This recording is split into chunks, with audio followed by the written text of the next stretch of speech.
अर्धा कप डाळ मी स्वच्छ धुवून घेते 2-3 पाण्याने.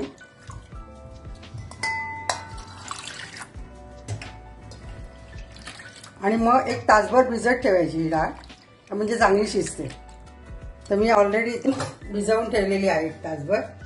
आता पाणी उकळायला लागले, त्याच्यात थोडीशी हळद घातली आणि आपण आता तुम्हाला अजून एक छोटीशी टिप सांगते. भात किंवा डाळ नेहमी कुकरमध्ये सांडतो, तर त्याच्यासाठी आपण वाफ यायला लागल्यावर शिट्टी लावायची, म्हणजे ते कुकरमध्ये सांडत नाही. त्यात आपण डाळ लावली आहे, हे वाफ यायची वाट बघते, समोर वाफ आली तर मग शिट्टी लावायची. त्याला गॅस मोठा ठेवणार आहे. 2 शिट्टी झाल्यावर थोडा बारीक करून 5 मिनिटं ठेवणार आहे, तर डाळ व्यवस्थित शिजेल. तर ही वाफ जायला लागली आहे, तर मी शिट्टी लावते. डाळ शिजवून घेतलेली आहे. ही डाळ आपण भांड्यात काढून घेऊ आणि रवीने चांगला आपण गुचवून घेऊया. आणि आत्ताच आपल्याला पाहिजे तितकं पाणी घालूया, म्हणजे तुम्हाला कितपत पातळ हवी आहे त्याप्रमाणे पाणी घालूया. गॅस ऑन करते. त्याच्यात आपण हळद शिजताना घातलेली आहे, तर किंचितची हळद घालूया. अर्धा चमचा मी लाल तिखट घालते. धणा जिरा पावडर अर्धा चमचा.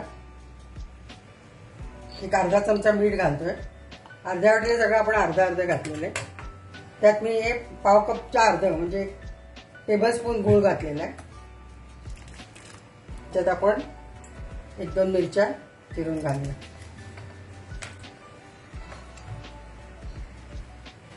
थोडंसं आलं पण किसून घालूया आपण. आलं थोडंसं किसून घातलेलं आहे, त्याचा फ्लेवर छान येतो. आपण आता याच्यात थोडंसं सुकं खोबरं किसून घातलेलं आहे. साऊथमध्ये सगळं ओलं खोबरं घालतात, हे गुजराती लोक सुकं खोबरं किसून घालतात. आता थोडी उकळी आल्यावर आपण त्याला फोडणी देते. चांगलं उकळी येऊ द्यायची. ती थोडी पातळसरच असते, फार घट्ट नसते. जसं नॉर्थ इंडियन दाल फ्राय वगैरे घट्ट असतं, हे थोडंसं पातळच असतं. तर आपण आता फोडणी करून घेऊया.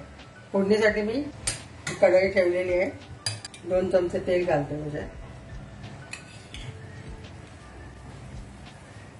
मला तिखटा मिठाचा डबा आहे, त्यात मी मेथी पण ठेवते. कारण काही फोडणीत मी मेथी घालते. उडदाची डाळ पण काही भाज्यांमध्ये उपम्यामध्ये घालायला लागतं, त्यामुळे मी सगळं त्याच्यात ठेवलेलं आहे. तर आता मी त्याच्यात मोहरी,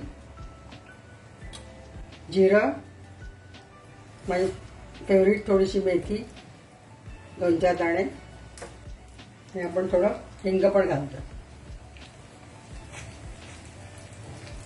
तर खमंग फोडणी झालेली आहे, तर त्याच्यात आपण थोडासा कढीपत्ता घालतो.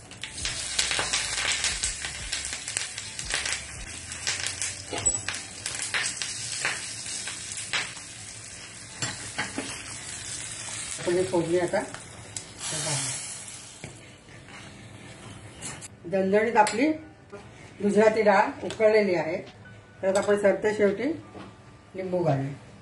तर आपण गॅस बंद करतोय, मग लिंबू पिळतोय. जेवढा गुळ तेवढं लिंबू.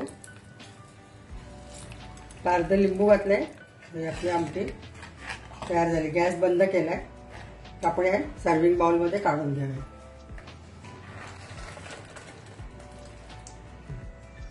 थोडीशी आपण कोथिंबीर घालतो. अशी गुजराती डाळ आपली तयार आहे. तुम्ही करून बघा. त्याच्यात लिंबू आणि गूळ घातले, सुकं खोबरं घातलंय. मस्त चटकदार होते, आंबट गोड होते. तुम्ही करून बघा, तुम्हाला आवडेलच. आवडलं तर लाईक करा, शेअर करा आणि माझ्या चॅनलला सबस्क्राईब करा. असं मी माठाची भाजी केलेली आहे. ही मराठी पद्धतीची आहे, गुजराती डाळ आहे आणि हे लोणचं आहे. हैदराबादी लोणचं आहे, तप्पू म्हणतात त्याला.